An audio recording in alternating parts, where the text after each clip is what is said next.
Hey, hi everyone. Carolyn Samne here with my friend Mike Vacanti. So we're together today as we are running a series of conversations relative to a unconference event that we held first in 2019 called Tomorrow's Workplace Today.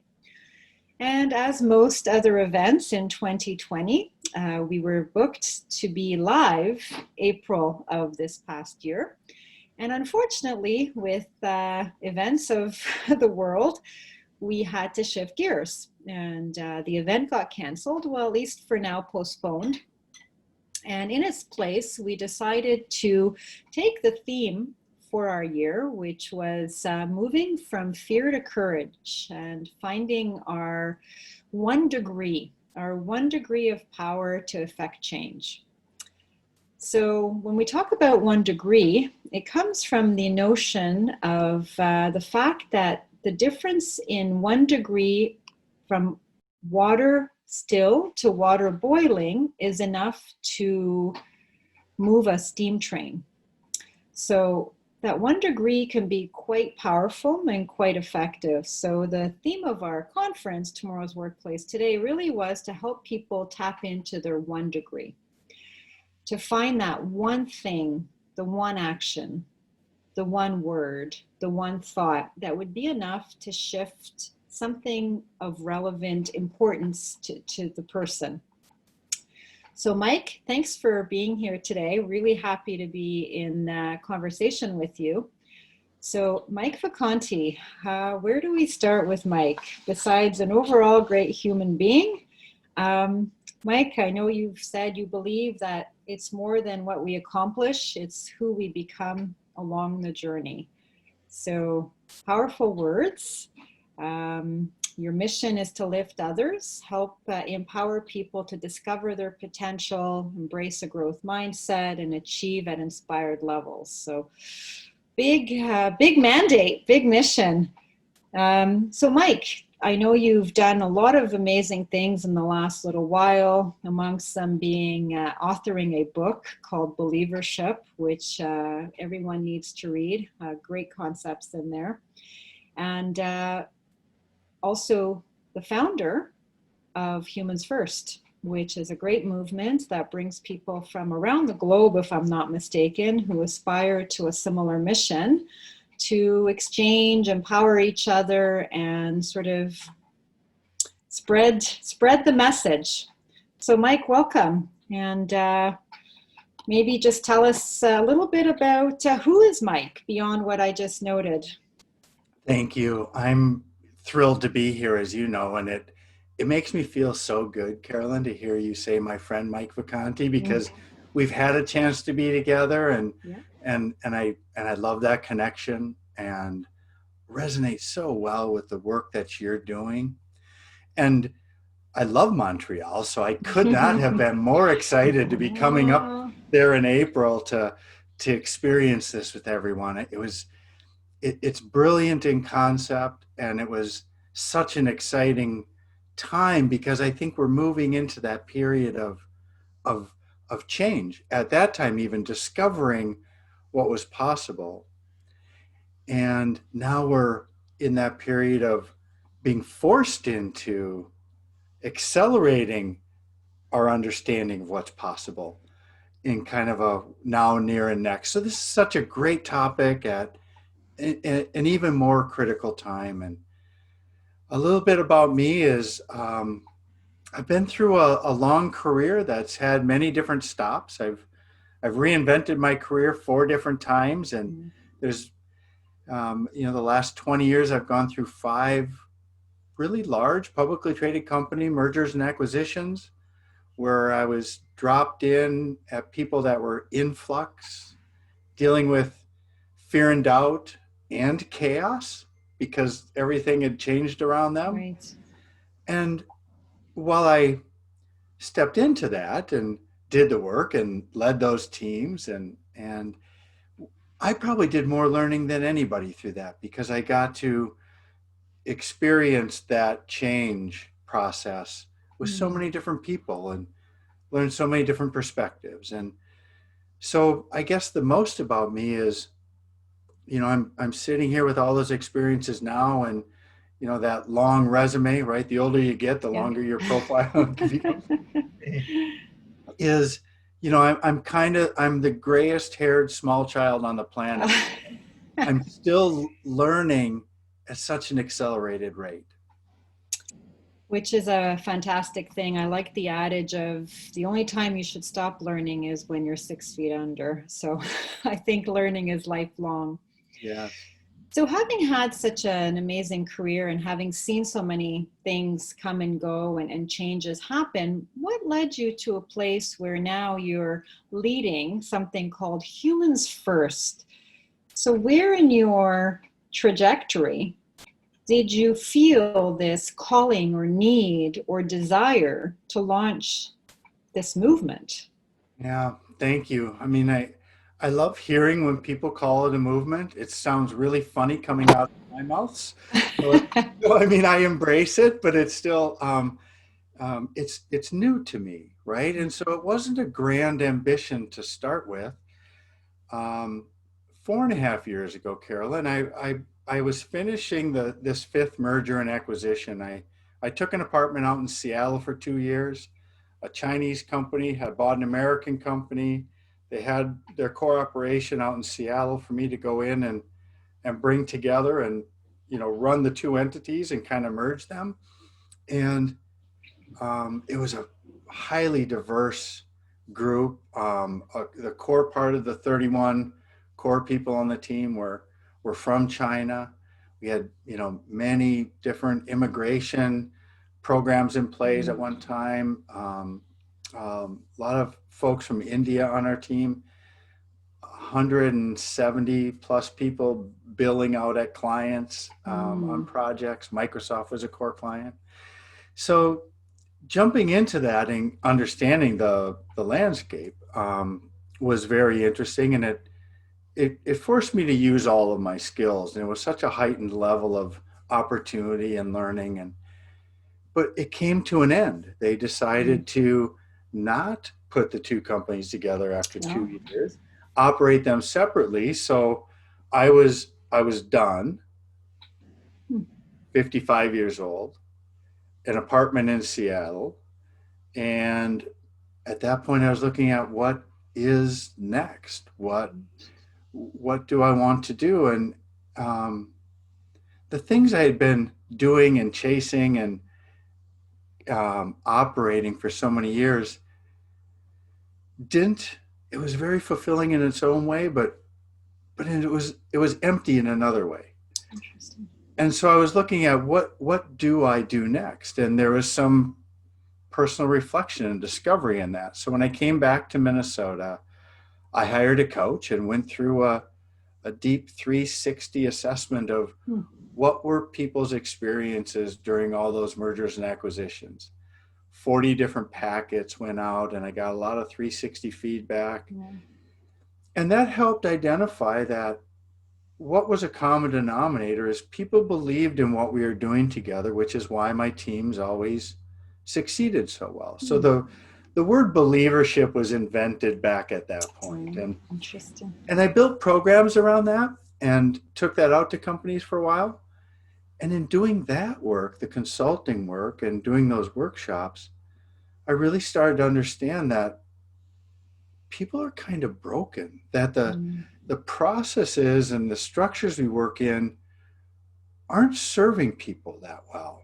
And so I started doing more and more research, and the data from Gallup and many other sources was also saying we're not in a state that's desirable nor sustainable. I was witnessing that from people.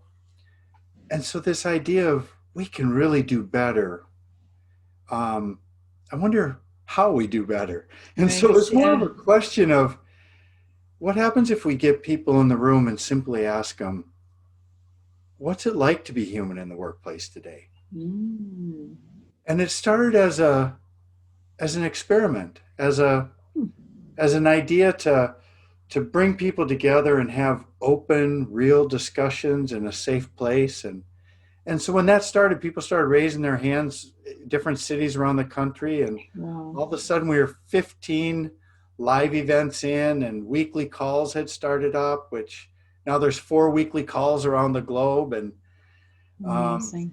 so it brought its own momentum. It grew into it, and I just was there to serve and nurture it along. Right. So people obviously believed in what you were believing in, and maybe just needed to have someone initiate or instigate. Because sometimes, instigation might be seen as a negative word, but I don't always take it to be negative, because we can instigate good things, right? We can instigate positive events. And so today, what is the greatest thing you feel has come out of so far the Humans First movement? An awareness that we're not alone when we feel that we can create better conditions. And so I think a lot of people in their own situations felt isolated, or Mm, am I crazy that this doesn't seem fulfilling, or this isn't enough? And what we found is people were raising their hands, voluntarily coming in. right, It's an opt-in environment, um, and we weren't teaching, right? We were exploring together. right. We were inviting conversation, and um, so I think what the greatest thing is, there's more of us out there that believe in creating positive change than we might have believed. Um, and we can find each other and we can help each other, which you do so well.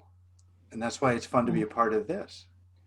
Well, we definitely we're very excited to have you be with us in April, which now, like we said, will be delayed a little bit. But I think that doesn't mean we can't continue to build some momentum through these exchanges and learn from each other. And I think that what you've brought to this movement, if you want to call it that, is amazing, because I've watched as the community has grown, right? I mean, you mentioned it, many weekly Zoom calls, different events all over the place that were happening. We got to meet live, luckily, in San Diego. But beyond even the live is the language I'm noticing. Just if you scour LinkedIn, for example, um, and I don't know how much at one point we can say, who's patient zero, but I'm making an assumption that I believe you've rooted something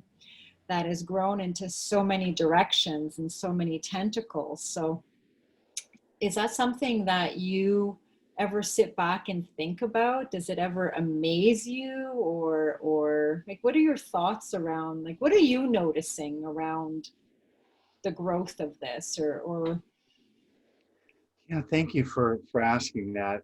From a personal standpoint, how much do I want to disclose in front of the group that I don't know? But I want to be real and um, humbled to the point of being choked up emotionally, because the people that have come forward and said, this truly has changed my life, and then explain how.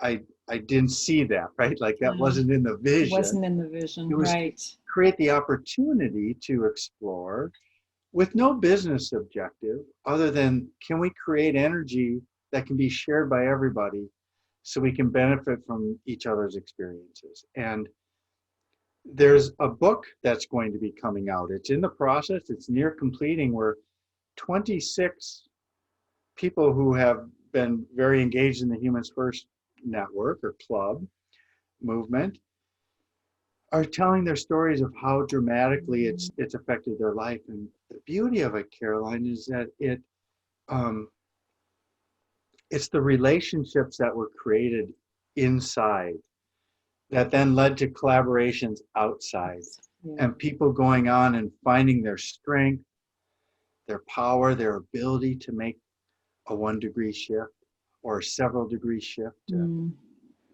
The permission to move forward, that they weren't broken, they weren't stuck, they weren't the oddball, that um, they have the ability to dream, envision, and act on it. And so there's 26 of those stories out Wow. there now that um, probably beyond imagination. I mean, it's really, it's true. It's motivating because I want to keep that energy going, Right. but it's very humbling.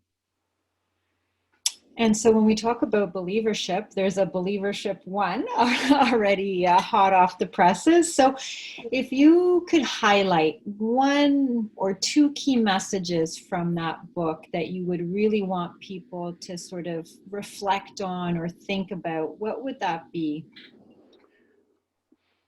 We're at a time right now where the leaders we need and the business structures we need have to be reimagined to fit this new era of business that is starting now and is going to escalate and change rapidly and significantly Mm, with more technology, more data, more global impact with things. There's so many different pieces coming together. And so the message with that is um, it becomes really about each individual knowing and owning their strength, their acting on their beliefs and values, and moving forward with that vision. The sphere of influence is those that we spend our time with. right. And it's not waiting for permission to come from some far outside source or even just even a couple levels up in the organization. Yes. We're not at a time where we have the luxury to wait for someone else. So true. It's up to us individually. And so we are the leaders. I think that's the part of the book is we are the leaders. And the truth about great leadership through time, and I break that down, is those individuals, whatever individuals we want to point to, were more unique than they were the same.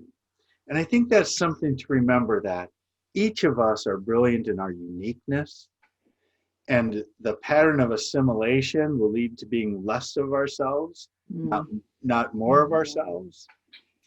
Um, and the truth is that it wasn't their style, it wasn't their personality, it wasn't even their brilliance. People succeeded and became great leaders because others believed in them and brought their best energy and efforts to succeed.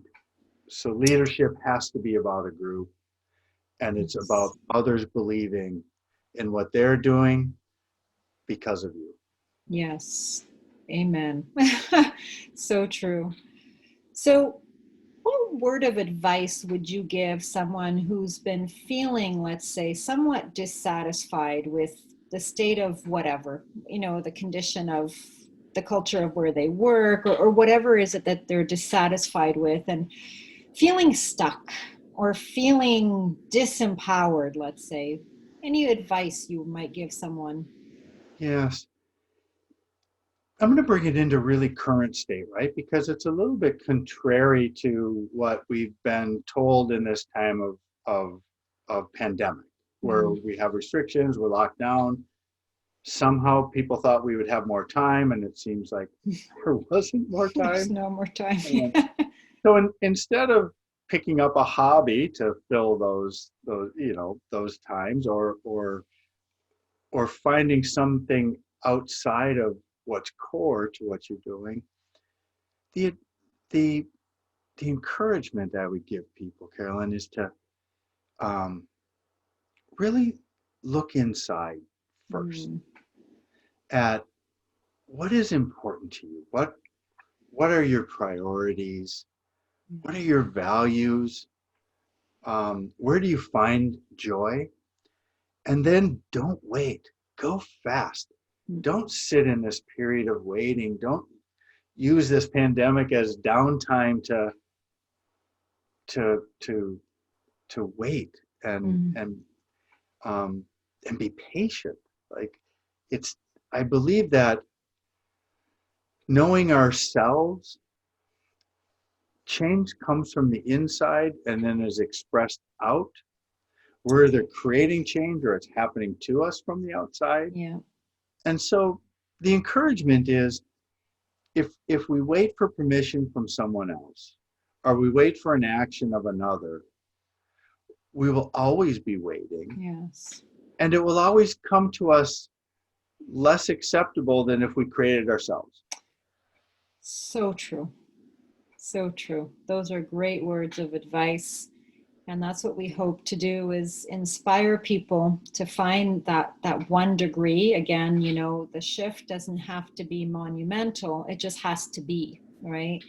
And I think, as related to your story of how the Humans First movement kind of took traction, is you didn't necessarily have a vision of, you know, necessarily world dominance, but it was just starting, right? It was taking that one step and getting people in conversation and asking the question, what do we need, or why isn't it working? And it's that one step. You just don't know where the step will take you. But if you had never taken the step, clearly you wouldn't be where you are today. So hoping that that inspires our listeners to think about what it is, to your point, that they haven't been reflecting on. Sometimes it's easy to run away from ourselves when we're very busy.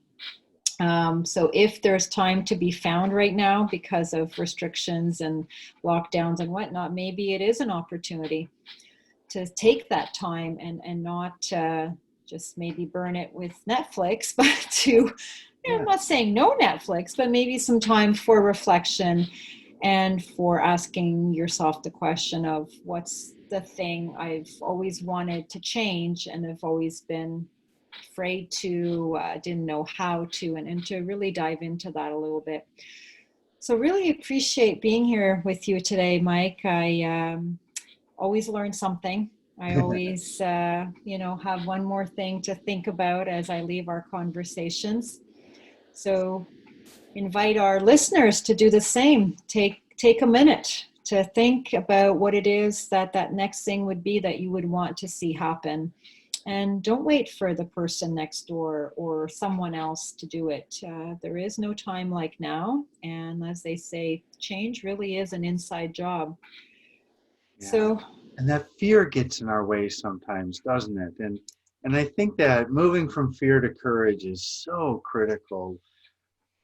We talk ourselves out of taking that action or doing it now because the economy might not be as great. Companies might not be hiring. I'm not going to explore that. And why me as opposed to all these other people?